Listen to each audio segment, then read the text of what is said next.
তো আমার মেয়েদের নিয়ে একটা খুবই ভুল ধারণা ছিল। অনেকেরই হয়তো আছে বা অনেকেরই হয়তো ছিল, এখন ঠিক হয়ে গেছে। কিন্তু আমি ফেসবুকের দৌলতে এখন জানতে পারছি যে আমার ধারণা সত্যিই ভুল ছিল। কারণ আমি আগে ভাবতাম যে মেয়েরাই শুধুমাত্র ছেলেদেরকে চিট করে। কিন্তু আদতে রেশিওটা মেয়েদের ক্ষেত্রে অনেকটাই বেশি। ছেলেদের ক্ষেত্রে ছেলেদের থেকে মেয়েদের ক্ষেত্রে অনেকটাই বেশি। মেয়েরা বেশি চিট হচ্ছে ছেলেদের থেকে। আমি জানি যে মেয়েদের সহ্য শক্তি প্রচন্ড বেশি, ছেলেদের থেকে অনেক বেশি। কিন্তু মেয়েরা প্রচন্ড পরিমাণে ডিপ্রেশনে ভোগে আর প্রচন্ড কষ্ট পায়। তো বেশিরভাগ মেয়েদেরই আমি দেখি যে সবাই স্যাড সং স্টোরিতে দিচ্ছে বা স্যাড সং নিউজ ফিডে আরকি শেয়ার করছে। তো আমি বলব যে এই যে ডিপ্রেশনে থাকা বা এই যে কষ্ট পাওয়া, নিজেকে কষ্ট দেওয়া, নিজেকে শাস্তি দেওয়া, এটা কোনো সলিউশন হতে পারে না কখনো। এটা প্রচন্ড বোকামি। আর তুমি যদি মনে করো না আমি এটা থেকে বেরিয়ে আসবো না, এটা তার থেকে বড় বোকামি। হ্যাঁ? তো আমি একটাই সাজেস্ট করবো, আমি দেখো এই সম্বন্ধে আমি খুব একটা আলাদা কিছু বলতে পারবো না অন্যদের থেকে। তাও কেউ এই জীবনটা এখানেই শেষ না। ডিপ্রেশন ভুগে নিজেকে শেষ করে দেওয়াটাই শেষ না। এরপরে হয় সে তোমার কাছে আবার ফিরে আসবে, না তোমাকে অন্য কারো কাছে যেতেই হবে। আর নিজেকে ভালো রাখতে তো অবশ্যই আমি মনে করবো বা আমি সাজেস্ট করবো নিজেকে ভালো রাখতে অন্তত খুব তাড়াতাড়ি অন্য কারো কাছে চলে যাওয়াটা ভালো। খুব তাড়াতাড়ি মুভ অন করাটা ভালো। নিজেকে ক্ষতি করে দেখো তুমি হয়তো কষ্ট পাচ্ছ, সে কিন্তু কিছু বুঝতে পারছে না। কারণ যার সাথে হয় এই জিনিসগুলো তারাই একমাত্র বুঝতে পারে। তো সে তোমার জায়গায় না আসে কখনোই বুঝতে পারবে না।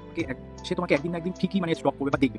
তো সেই একদিনটাই তোমাকে হয়তো একদিন বা অনেকদিন স্টপ করবে বা দেখবে। তো তোমার উচিত সেই ওই একদিনটাই দেখিয়ে দাও যে সে তোমাকে কেন ছেড়েছে। সেই জিনিসগুলো তুমি তো অবশ্যই জানো বা তার সাথে মিশেছো, তার দুর্বলতা কিছুটা হলেও জানো। তো তুমি চেষ্টা করবে ওর মতো ওর মনের মতো হওয়া। ও যেরকম চেয়েছিল সেরকম হওয়া, কিন্তু ওর কাছে ফিরে না যাওয়া। আমি ওর কাছে ফিরে যাওয়ার ওকে দেখিয়ে দেওয়া যে তুই যেরকম চাইছিলি আমি সেরকম হতেই পারি বা হতে পারতাম, তুই যদি আমাকে রেখে দিতি, কিন্তু আমি তবুও তোর কাছে আর যাবো না। তোর মতো হয়েছি, তোর কাছে আর আমি আর যাচ্ছি না। তো এই জিনিসটা ওর কাছে একটা বড় শিক্ষা হবে।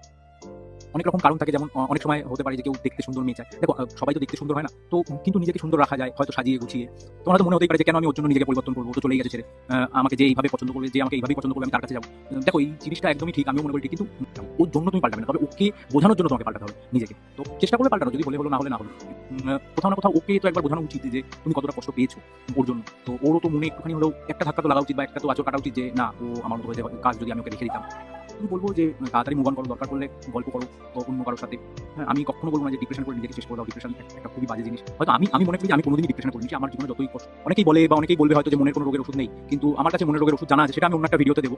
আর তোমরা যদি বলো ডিপ্রেশনের কথা, তো বলবো একটা মেয়ে আমি আমার ফেসবুকে প্রচুর মেয়েকে দেখেছি। তো একটা মেয়ের সাথে কথা বলছিলাম, সেই মেয়েটা বহুদিন ধরে ডিপ্রেশনে ছিল। কিন্তু ওর ব্যাপারটা একটু অন্যরকম, ওর বয়ফ্রেন্ড ছেড়ে যায়নি, তবে ওই গল্পটা আমি বলবো। তো ওটা অনেকটা আর কি ধারে কাছে ওই ছেড়ে যাওয়ার মতনই। তো সেই গল্পটা আমি অন্য একদিন বলবো অন্য একটা ভিডিওতে। আজকের মতো এখানে শেষ করছি।